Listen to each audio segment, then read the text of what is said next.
This tutorial will guide you through the process of changing your company settings in the Machineric software. Please note that only a company admin can access these settings. Log into your account. Click on Admin. Go to Company Settings. In this view, you see your general information. To change the logo that appears in the admin navbar, click Change Logo.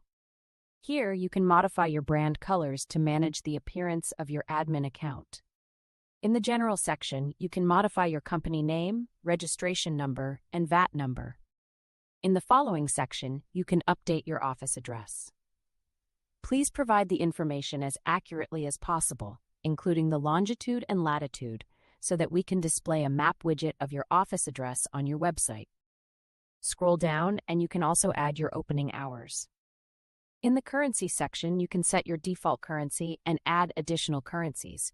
You can also set your VAT rate. In the Exchange Rate section, you can set your exchange rates. This is only necessary if you want to control the rate yourself.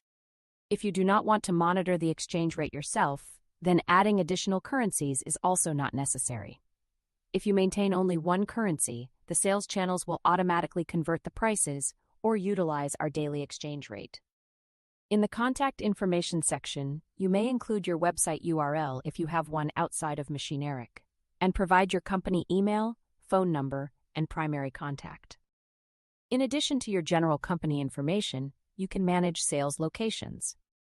You can add as many locations as necessary.